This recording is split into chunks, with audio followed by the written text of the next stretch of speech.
Unyok, saan ka pupunta? Uuwi na ako, Gerald.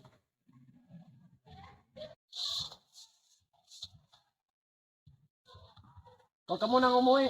Magkwentuhan muna tayo. Kasunod na lang, Gerald. Kasi hapon na. Baka gabihin ako sa daan. Ito naman, minsan na nga lang tayo magkita. Tapos, uuwi ka kaagad. Magkwentuhan muna tayo. Sige na nga. Ano ba ang pag-usapan natin, Gerald? Unyok, nabalitaan mo ba ang nangyari sa babuyan ni Mang Martin? Hindi. Bakit? Ano ba nangyari sa babuyan ni Mang Martin? Naku, Unyok, alam mo ba na pinatay lahat ng baboy ni Mang Martin? At ang hinala nila ay aswang daw ang may gawa nito. Aswang? Wala namang aswang nito sa probinsya natin Naku, Unyok, meron daw. Dalawang lalaki at isang matandang babae. Palagi daw gumagala dito sa lugar natin.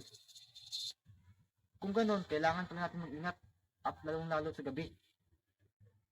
Oo, dahil tuwing gabi sila sumasalakay at kailangan natin maging alerto sa kung anong mangyari sa kabarangay natin. Oo nga, Gerald, gabi na pala. Kailangan ko na umuwi ng bahay. Baka kasi, naghihintay na si tatay natin. Sige, mag-ingat ka. Baka makasalubong mo ang aswang. Sabihan mo lang ako at re-respondi ka agad ako. Paano ka pa makarespondi sa akin kung patay na ako? Hindi, condolence na lang sa'yo. Loko ka talaga, Gerald. Mabuti pa, ihatid mo na ako sa bahay. Ulol! Ano, para dalawa tayo kainin ng aswang? Hindi na, oy. Gusto ko pang mabuhay ng matagal. Sige na, ihatid mo na ako. Ikaw talaga, napakaduwag mo. Aswang lang yun. Tao ka. Tao ka na kakainin ng aswang. Loko talaga to. Sige na, umuwi ka na. At uuwi na rin ako.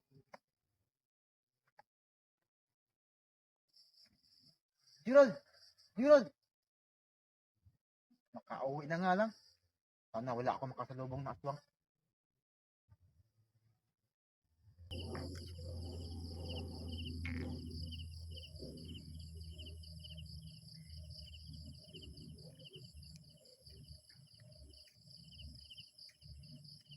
Totoo kaya sinabi ni Gerald na may aswang daw?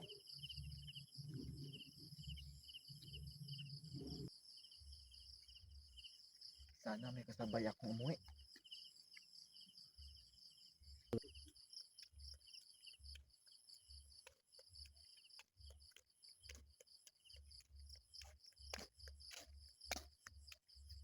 Sino kaya yun? Baka naghintay ng kasama. Baka takot siya umuwi.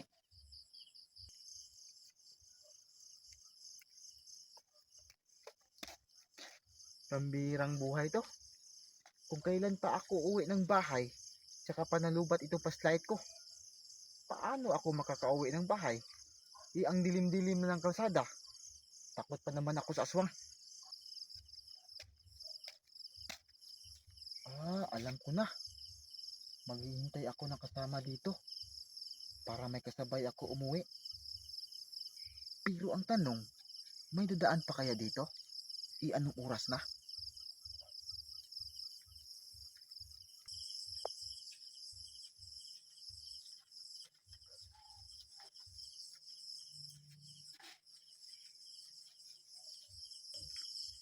Bahala na. Dito muna ako sa tambayan. Maghihintay muna ako saglit. Baka may dumaan.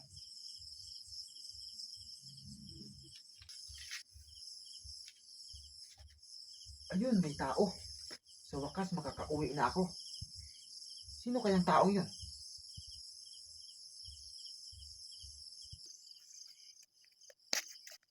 Parang si Unyok yun Lapitan ko nga.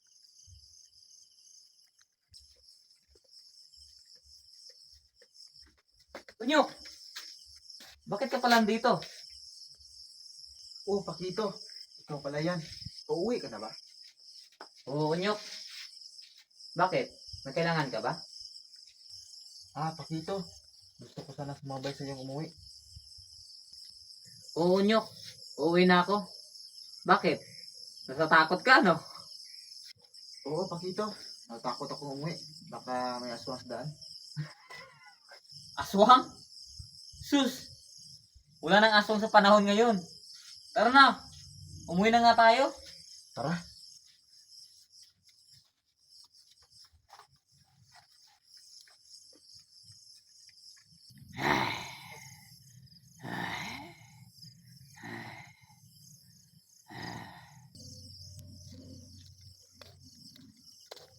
Relax lang.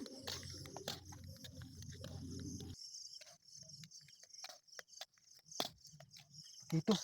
Parang may sumunod sa atin. Talaga, Unyok. Napakaduwag mo.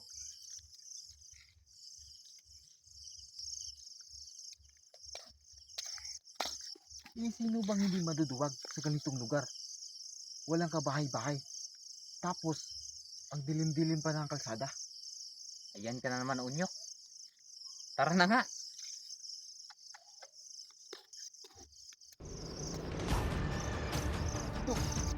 Kita ko doon. Oo nga. Baka yan yan sinasabi mong aswang. Takbo, Unyok! Pakito, hintayin mo ako!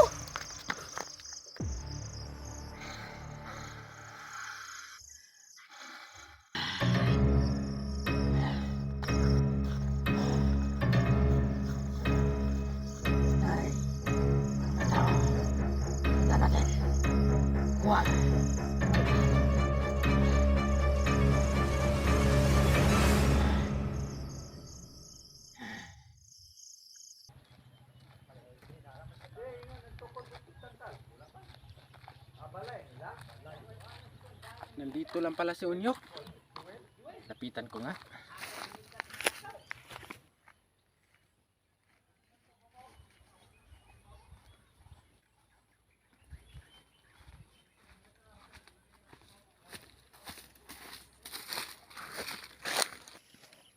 Inyo! Gerald, bakit ka nandito? Wala lang. Gusto ko lang tumambay dito. Bakit? Bawal ba? Hindi naman. Ayan naman pala eh. Gerald, alam mo ba kagabi, may nagpakita sa amin ni Pakito na isang matandang babae? Totoo ba yan, Unyok? Oo, Gerald. Buti na lang kasama ko si Pakito. Kung ganon, totoo pala ang sabi ni Aling Rosa.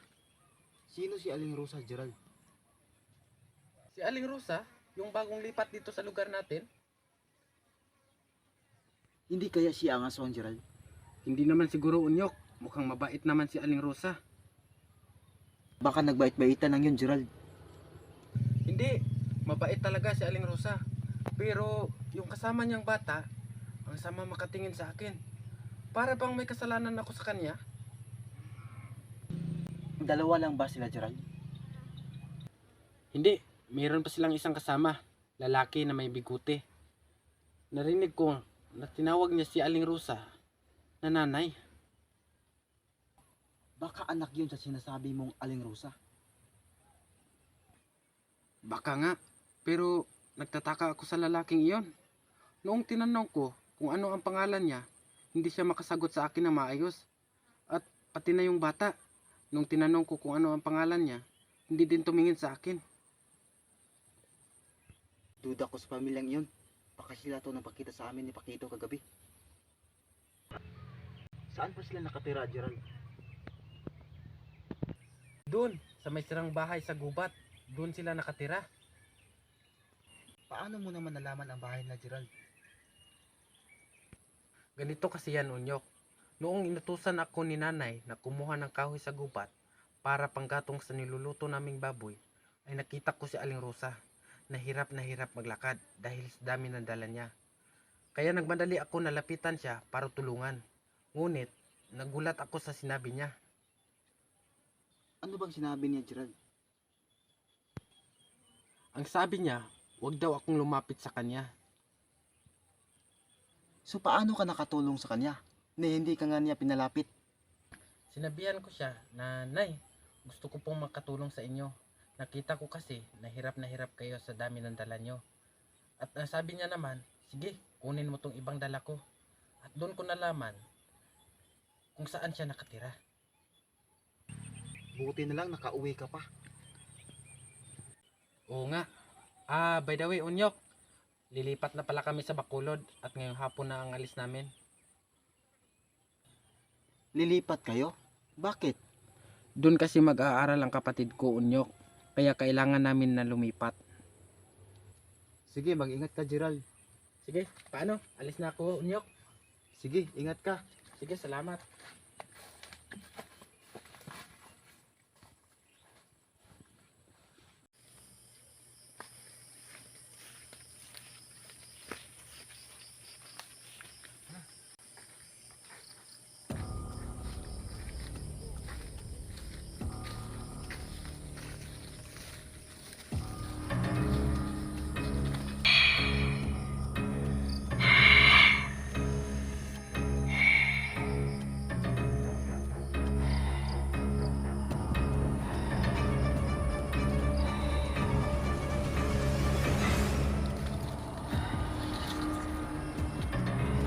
Tingnan natin, pre.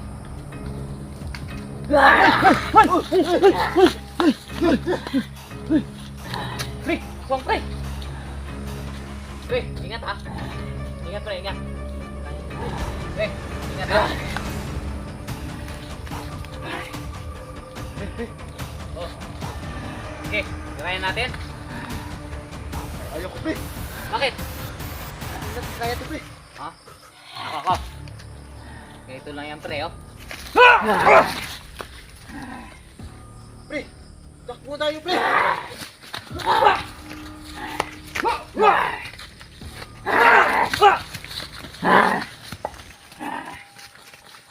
Pre, hulihin natin, pre.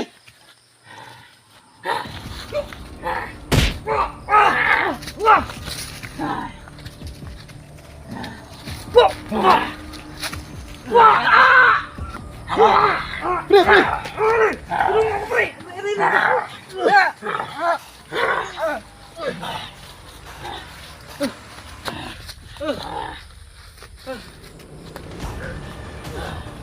Ingat, ingat. Pre, teka, pre. Kaya ko to. Okay.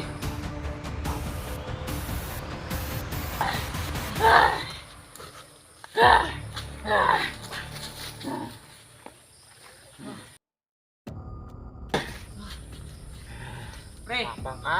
patayin natin yung aswang na yan. Hulihin ko to, pre. Bahala to.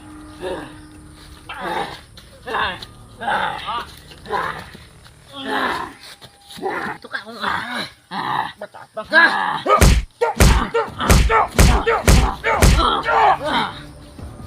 Huli ka. Hoy! Hoy, pre! Huwag mo na hamunin. Pre, alis na.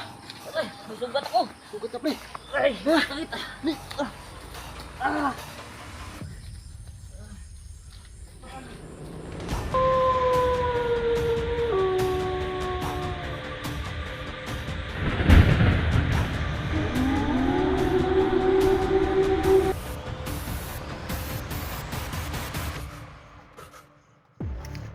Ito, kumusta ang sugat mo?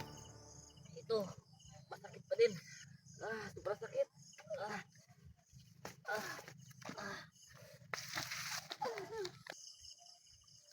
Aray! Dito, may bahay. Mangingi tayo ng tulong.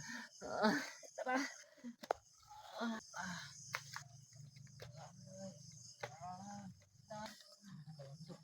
Ay, sobrang sakit na, pre.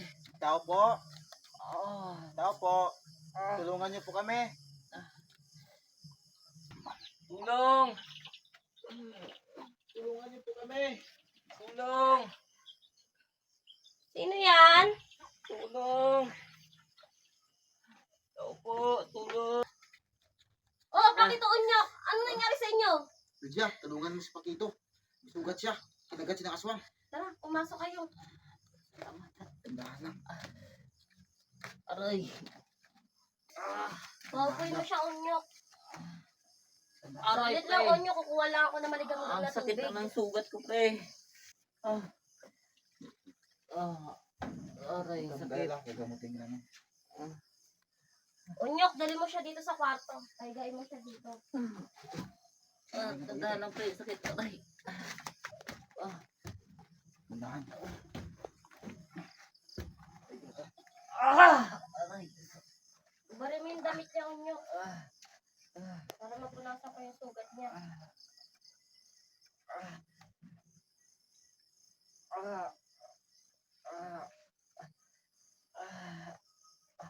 Ayan sa gilid. Ito ang sugat niya, Lydia. Sige, Damot na nga. sige, ako na bahala. Dandan Lydia. Kaya Tiisin mo mo ba lang. Medyo Kaya mo yan? masakit to. Sobrang sakit. Aray! Dandan lang Lydia. Sobrang sakit. Nangyak ang aswang ka, papatayin kita. Pre. Pre, ang sakit pre. Kaya mo yan. Pre. Aray, dandan lang Lydia. Makabawi rin tayo.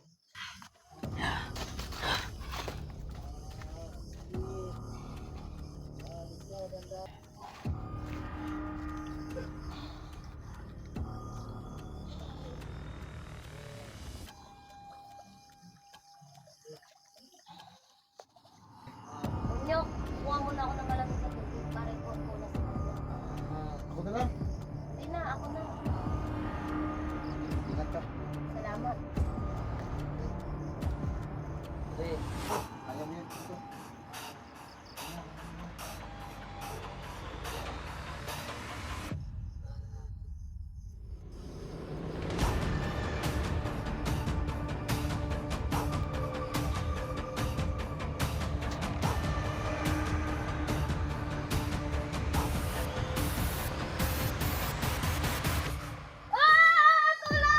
Lydia! Ano nangyari sa'yo? Lydia! Lydia! Ay!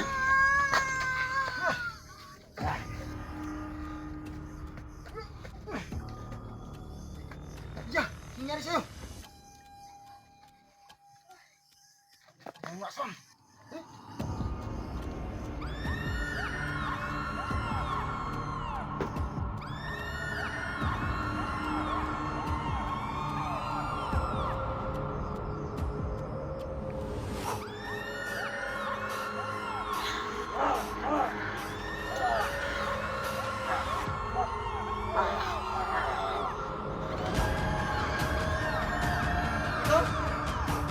Ito! Ito!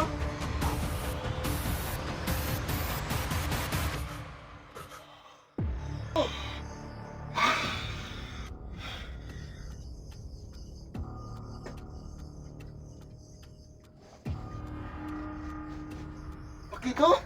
Pakito! Ano nangyari sa'yo, Pakito? Lydia! Lydia! Lydia!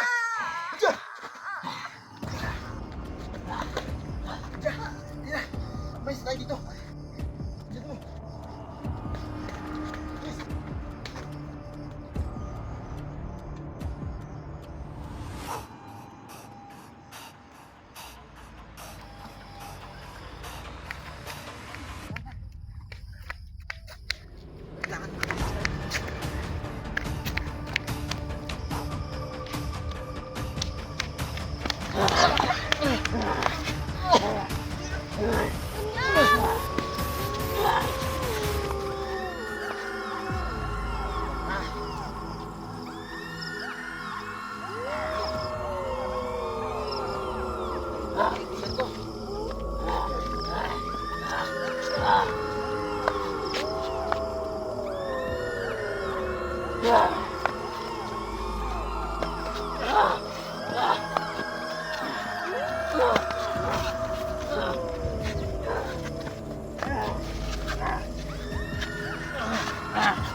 Ah!